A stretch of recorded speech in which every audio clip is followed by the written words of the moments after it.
नमस्कार। आज के इस विश्लेषण में हम उत्तर प्रदेश के मेरठ की एक बेहद दुखद घटना ललिता गौतम मामले की पूरी टाइमलाइन और पुलिस इन्वेस्टिगेशन को डिकोड करने वाले हैं। हमारा मकसद यहाँ कोई सनसनी फैलाना बिल्कुल नहीं है, बल्कि निष्पक्ष तरीके से ये समझना है कि कैसे आधुनिक पुलिसिया कार्रवाई और डिजिटल एविडेंस किसी भी क्राइम मिस्ट्री की गुत्थी सुलझाने में मदद करते हैं। तो चलिए बिना किसी देरी के सीधे तथ्यों पर आते हैं और इस केस की परतों को एक एक करके खोलते हैं।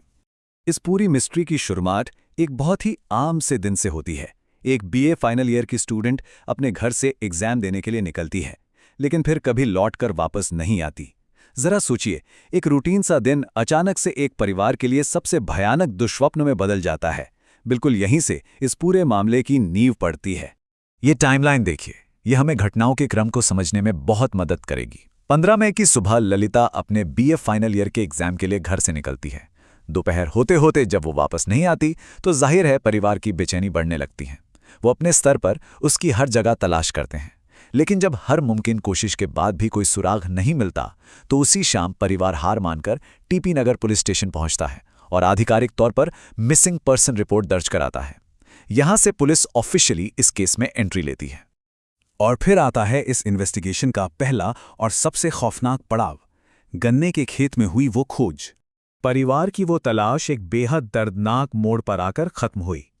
रोहटा थाना क्षेत्र के किरोट गांव के पास एक गन्ने के खेत में ललिता का शव बरामद हुआ।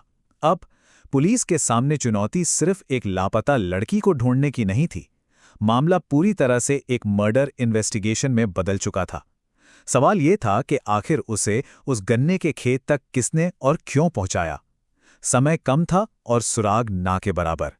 यहीं से शुरू होती है हमारी इन्वेस्टिगेशन की दूसरी स्टेज, त्वरित पुलिस कार्रवाई। 5 ये सिर्फ कोई नंबर नहीं है, ये उस फुर्ती को दिखाता है जिस लेवल पर मेरठ पुलिस ने काम किया।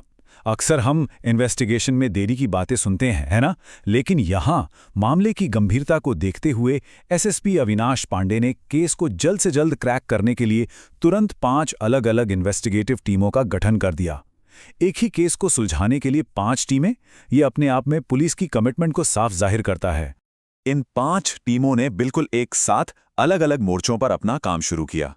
पहला कदम था फॉरेंसिक टीम को सीधे किरोट गांव के उस गन्ने के खेत में भेजना ताकि कोई भी फिजिकल एविडेंस खराब ना हो। दूसरा कदम, जो सबसे क्रूशियल था, शव को पोस्टमार्टम के लिए भेजा गया, लेकिन एक स्पेशल मेडिकल पैनल की निगरानी में, और वो भी पूरी वीडियोग्राफी के साथ। ये एक बहुत ही मॉडर्न अप्रोच है ताकि कोर्ट में सबूतों पर कोई सवाल न उठा सके। और तीसरा कदम था टेक्निकल ट्रैकिंग। सीसीटीवी फुटेज और इलेक्ट्रॉनिक सर्वेलेंस का इस्तेमाल शुरू हुआ। मतलब फिजिकल, मेडिकल और डिजिटल तीनों तरफ से पुलिस ने जाल बिछा दिया था। और यही सब हमें ले जाता है तीसरे पड़ाव की तरफ, डिजिटल सबूत और गिरफ्तारी।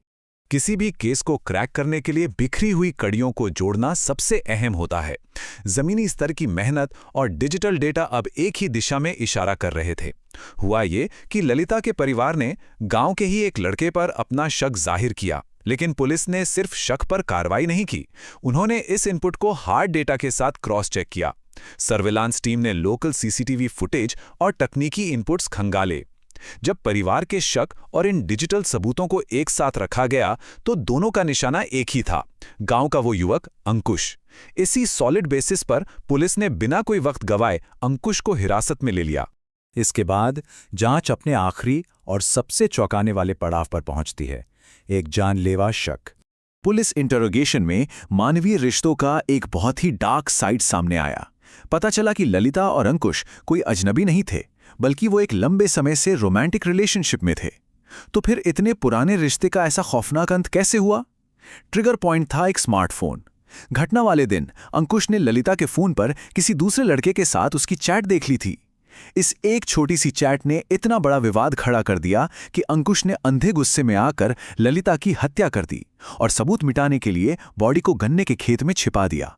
जरा सोचिए, सालों का रिश्ता सिर्फ चंद मिनटों के शक और गुस्से की भेंट चढ़ गया। अंत में ये पूरा विश्लेषण एक बहुत ही गहरा सवाल छोड़कर जाता है। कैसे डिजिटल शक का एक छोटा सा पल एक ऐसी भयानक त्रासदी में बदल जाता है जिसे कभी वापस नहीं पलटाया जा सकता।